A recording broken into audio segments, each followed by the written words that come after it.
Bismillahirrahmanirrahim. Assalamualaikum warahmatullahi wabarakatuh. Selamat pagi teman-teman, dan selamat pagi juga kepada Ibu Rahidatul Laila Agustina MPD. Semoga kita semua dalam keadaan sehat walafiat. Dan tak lupa saya ucapkan terima kasih kepada ibu dosen kita tercinta, yaitu Ibu Rahidatul Laila Agustina MPD, yang telah memberikan kami kesempatan untuk menyampaikan materi hari ini, yaitu tentang pengembangan, pendekatan, dan metode pembelajaran PKN SD. Sebelum kami mempresentasikan makalah hari ini, saya akan perkenalkan terlebih dahulu anggota kelompok kami. Ratu Julaika dengan NPM 30620562998, saya sendiri.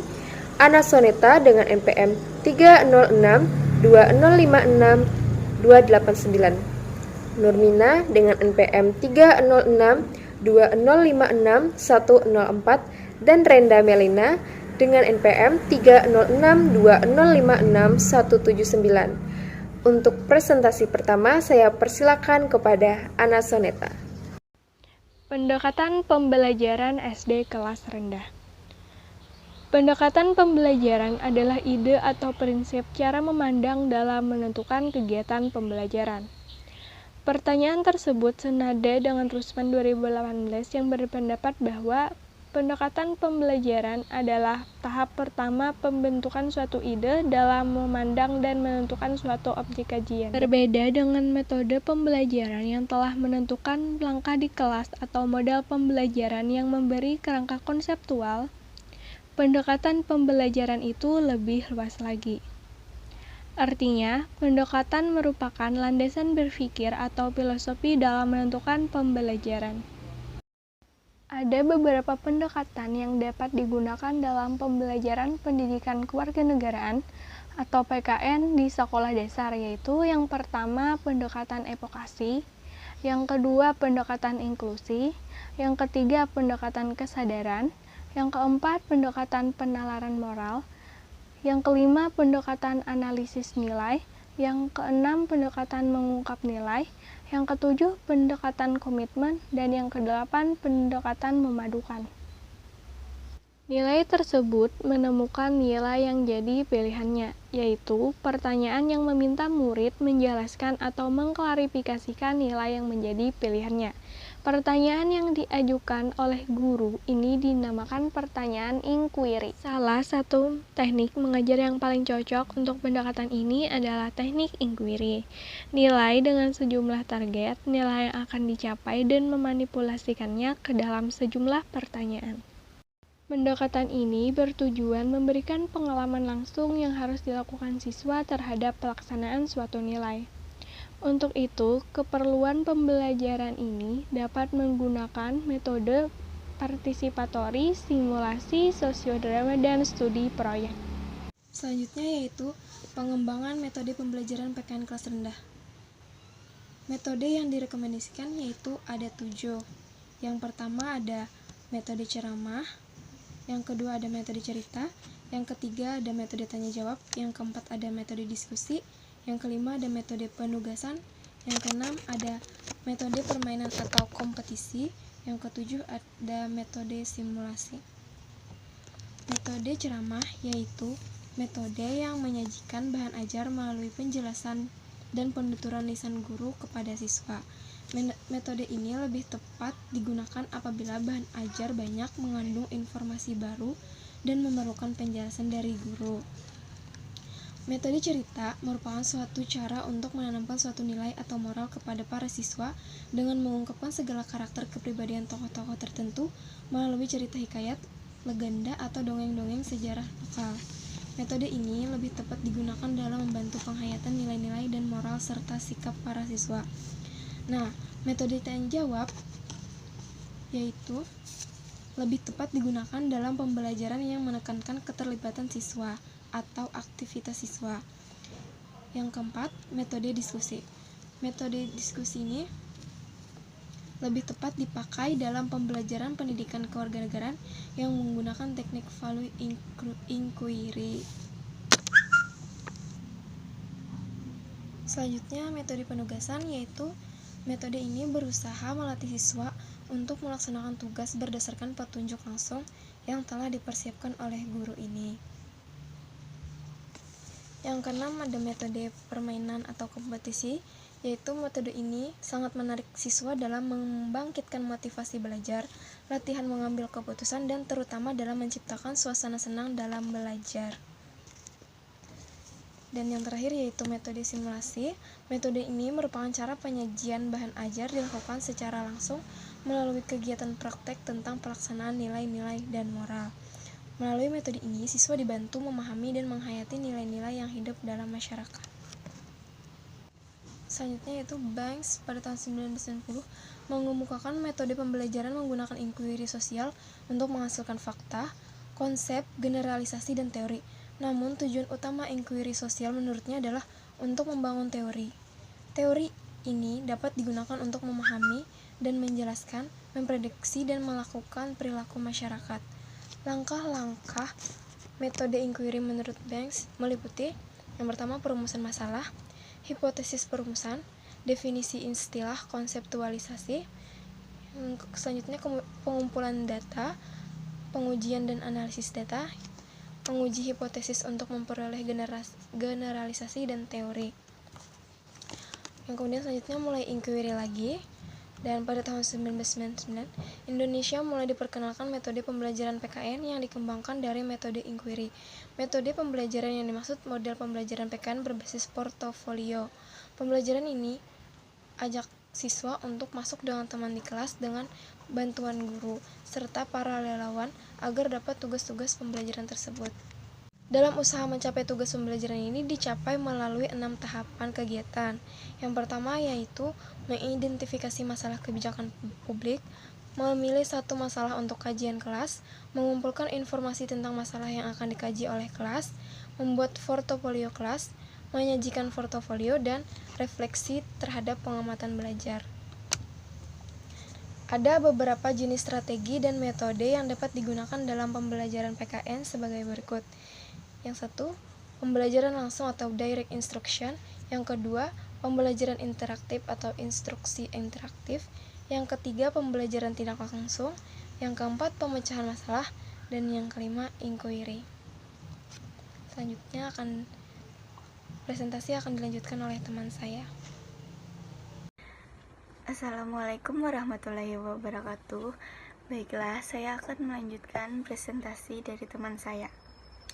Kebaikan dan kelemahan metode pelajaran.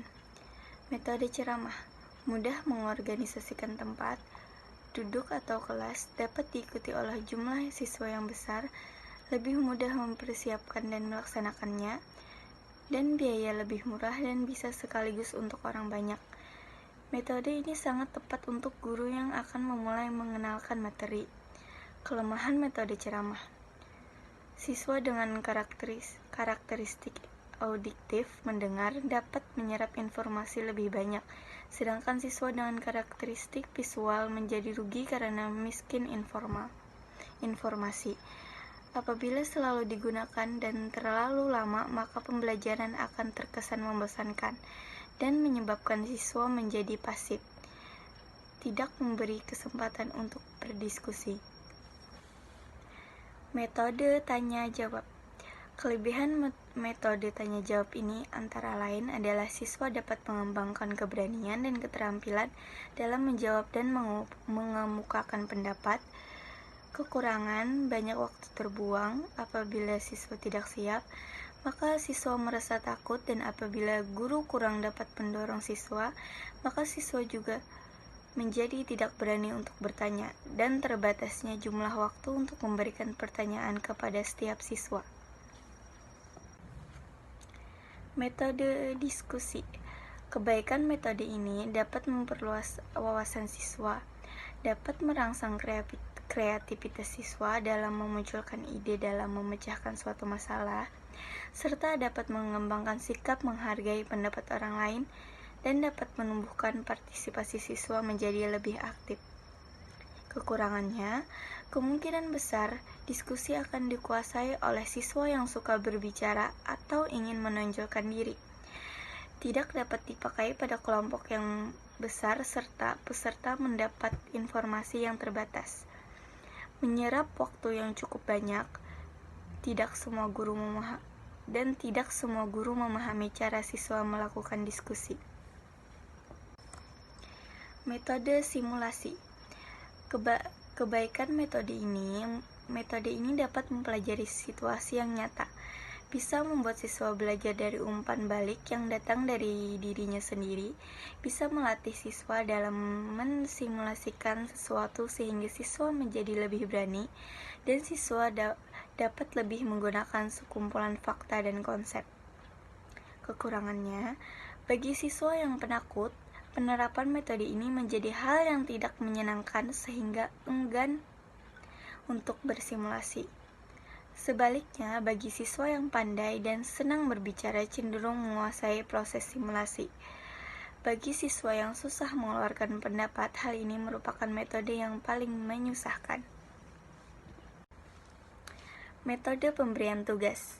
Kelebihan metode ini adalah dapat memupuk semangat belajar siswa, dapat lebih memperdalam, memperkaya, dan memperluas wawasan yang dipelajarinya, dan dapat membina siswa dalam mengolah informasi. Kekurangannya, tugas dirasa sulit dan banyak oleh siswa, dan tugas dikerjakan oleh orang lain tanpa pengawasan guru. Metode karya wisata. Metode ini mempunyai kelebihan dan kekurangan. Adapun kelebihannya yaitu 1. Wisata memiliki prinsip pembelajaran modern yang memanfaatkan lingkungan nyata dalam pembelajaran.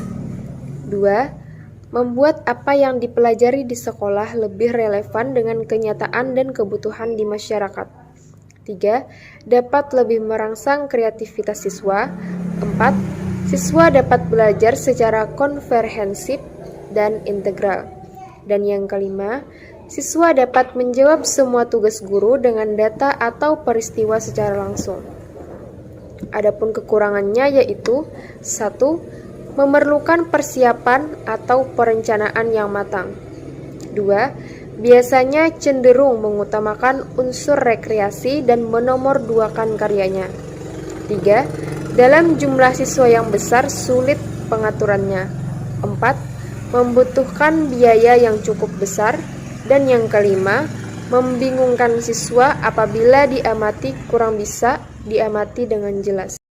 Metode laboratorium. Metode ini juga mempunyai kelebihan dan kekurangan. Adapun kelebihannya yaitu 1. Siswa bisa berganti situasi baru. 2. Situasi tersebut biasanya lebih banyak unsur menyenangkan daripada membosankan. 3. Siswa dapat menggunakan alat bantu media yang lebih lengkap dan lebih dekat untuk mengambilnya karena memang sudah tersedia. 4. Untuk PKN, semua kasus yang sifatnya pribadi dapat diselesaikan di lab tersebut. Adapun kekurangannya yaitu 1. Siswa yang kurang suka dengan belajar model ini merasa kurang mendapatkan tambahan ilmu pengetahuan. 2. Belum tentu ruang lab lebih menyenangkan. 3. Sering ada siswa lain yang lalu lalang karena memerlukan alat lain yang ada di laboratorium. Metode sosiodrama. Metode ini juga mempunyai kelebihan dan kekurangan. Adapun kelebihannya yaitu 1. Siswa terlatih untuk berkreatif dan berinisiatif. 2. Siswa terlatih untuk memahami sesuatu dan mencoba melakukannya. 3. Apabila siswa memiliki bibit seni, maka bakat tersebut akan terpupuk dengan baik melalui sering melakukan sosiodrama. 4. Kerjasama antar teman jadi terpupuk dengan lebih baik pula. Dan yang kelima, siswa merasa senang karena bisa terhibur oleh fragmen teman-temannya. Adapun kekurangannya yaitu 1. Pada umumnya, yang aktif hanya yang berperan saja. 2. Ini cenderung dominan unsur rekreasinya daripada kerjanya, karena untuk berlatih sosiodrama memerlukan banyak waktu dan tenaga. 3. Membutuhkan ruang yang cukup luas.